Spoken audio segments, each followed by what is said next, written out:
Merci, Madame et Monsieur le rapporteur, pour cet éclairage sur le C2COP. Merci. J'ai lu avec attention votre analyse de la COP 27 de Sharm el-Sheikh et je note avec satisfaction l'émergence dans ce débat sur le financement des pertes et préjudices.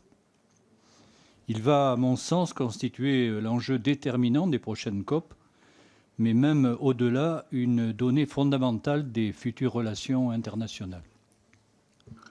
Au moment où la guerre en Ukraine, les velléités de puissance de la Chine, de la Russie, de la Turquie affaiblissent le droit international et le multilatéralisme.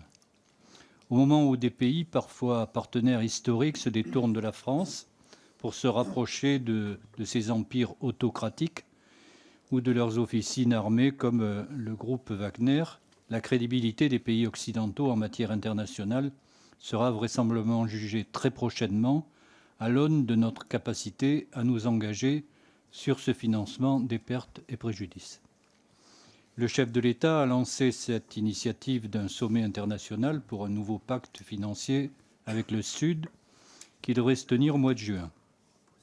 On sait sa capacité de faire preuve d'éloquence, mais nous ne pourrons pas nous permettre de ne pas être à la hauteur des attentes concrètes des pays du Sud, notamment ceux impactés très directement par le changement climatique.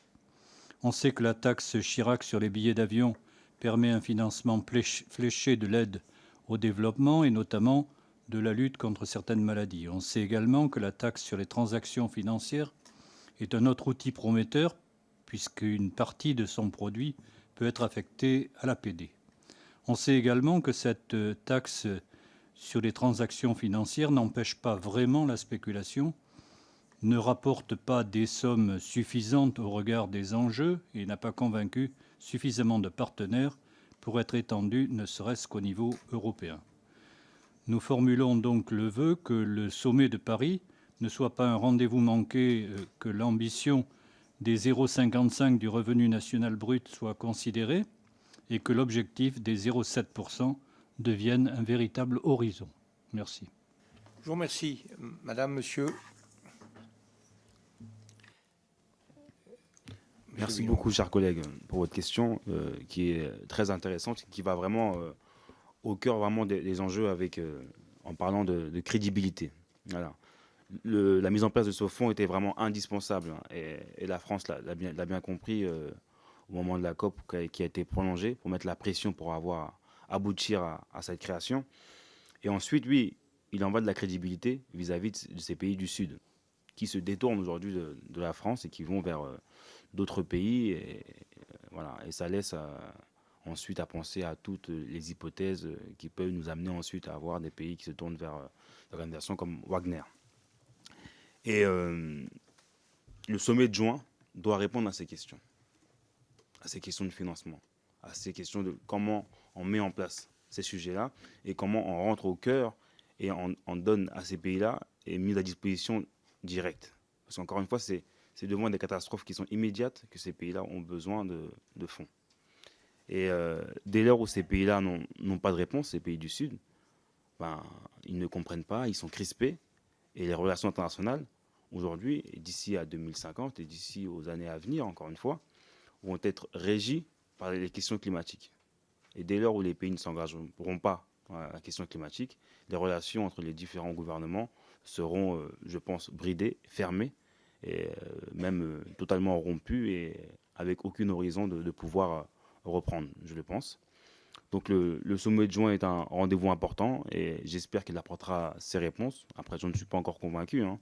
Je n'ai pas été mis dans les travaux. Je ne sais pas si des parlementaires également participent au groupe de travail. Mais il faut que les parlementaires puissent être consultés également en amont de ce sommet. Un point qui peut inspirer confiance, c'est que ce sommet est co-organisé par la France et par la Barbade. Mia Mottley, quand on s'intéresse un petit peu à ces sujets-là, et c'est le cas pour tout le monde ici, c'est une personnalité qui a pris une influence croissante et qui est la porte-parole de tous ces États insulaires, qui pose un problème particulier parce qu'on n'est pas dans des pays qui pourraient avoir droit à l'aide au développement normalement. Parce qu'ils ont un PIB par tête qui est supérieur au PIB qui nécessite l'aide au développement. Or, les conséquences du changement climatique sur ces pays-là sont tellement énormes que même s'ils ont un PIB correct, ils ne peuvent pas faire face. Et c'est en ça que ce fonds pertes et dommages est un fonds important pour eux et que la refonte de la finance climat est très importante.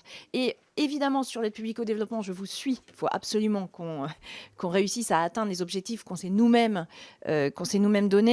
Mais en termes d'échelle, et comme ça, moi, ça me permet de répondre par petites étapes aussi à ce que disait Maud Gattel. Les 100 milliards qui sont devenus un totem sont bien insuffisants pour faire face aux besoins. On parlait de sommes allant de 1000 à 2500 milliards et encore, ce sont des estimations basses. Donc il faut qu'on mobilise aussi la finance privée. Et pour pouvoir mobiliser la finance privée, on voit bien que cette articulation doit être repensée, réinventée. C'est aussi un des sujets du sommet de juin.